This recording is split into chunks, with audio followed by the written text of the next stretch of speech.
Okay, so this is a tutorial on the extrinsic muscles of the back. The extrinsic muscles of the back are those muscles which are superficial and are responsible for movements at the shoulder and upper limb. These are different to the intrinsic muscles of the back, which are deep and which are responsible for controlling posture and movement of the spine and head. So the extrinsic muscles of the back are the trapezius, the latissimus dorsi, the rhomboid major and minor, and the levator scapula. So I'll just, working superficially to deep, I'll just show you these muscles. So I'll start with the trapezius, which is this muscle here, which you probably all know. Big trapezium shaped muscle, which is why it's called the trapezius. And it basically extends from the external occipital protuberance here all the way down to the lowest thoracic vertebra, T12, the spine of T12, and laterally it inserts along the spine of the scapula and posteriorly on the distal end of the clavicle. You can't quite see, but it inserts just at the back of the clavicle here, and also on the acromion of the scapula. So this muscle is responsible for elevating and depressing the scapula, and it also can retract the scapula. It's innervated by the axillary nerve. The accessory nerve, which is the 11th cranial nerve, and it receives sensory innervation from the ventral rami of C3 and C4. All the extrinsic muscles are innervated by the ventral rami as opposed to the dorsal rami, because these muscles insert onto the upper limbs, whereas the intrinsic muscles, which are primarily innervated by the posterior rami, are deeper and are just responsible for attaching to and controlling the posture and movement of the spine. So that's the trapezius, huge muscle here, just get rid of that.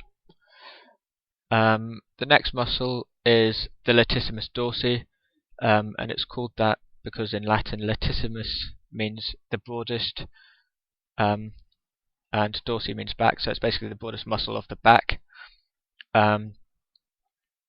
So this muscle inserts into the humerus in between the insertion points of the pec major and the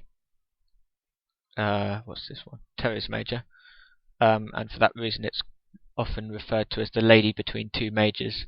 So it inserts in the intertubercular groove of the humerus in between the teres major and the pectoralis major. So this huge muscle, the latissimus dorsi, adducts the arm, extends, and internally rotates the humerus.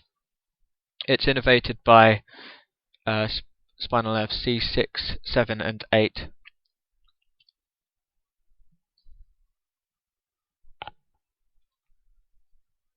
So moving on, just underneath the trapezius, which I've removed here, we can now see the rhomboid muscles. So this is the rhomboid minor here. Zoom in a bit closer. So the rhomboid minor and the rhomboid major. So these just lie deep to the trapezius muscle, and as you can see here, they insert onto they originate on the spines of the vertebra.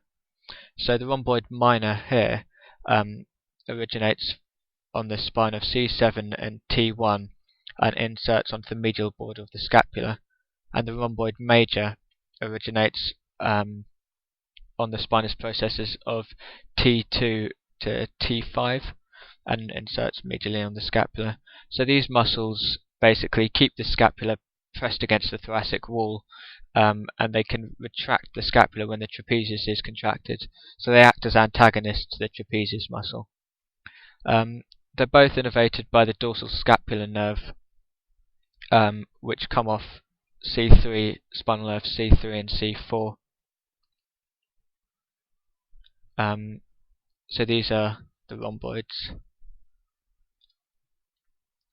The last extrinsic muscle of the back is the levator scapularis, or, well, collectively the levator scapulae. So I'll just get rid of the rhomboids. Just had a good look at those. And underneath them you can see the levator scapularis. So it's this muscle here.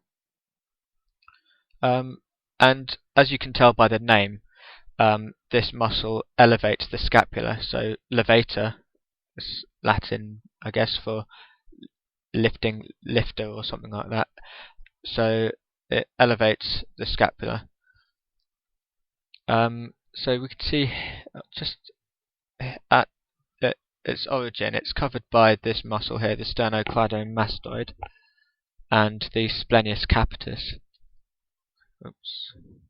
Okay, so if we zoom in, we can see exactly where it originates on the transverse process of the first vertebra. And then if we follow the path down, we can see that it inserts on the superior angle of the scapula and the adjacent medial border. So that's the levator scapularis, and it's innervated by branches of C4 and C5, and it elevates the scapula. So just to recap, the extrinsic muscles of the back, we've got the trapezius, the latissimus dorsi, the rhomboid major, the rhomboid minor, and the levator scapulae, these two muscles here.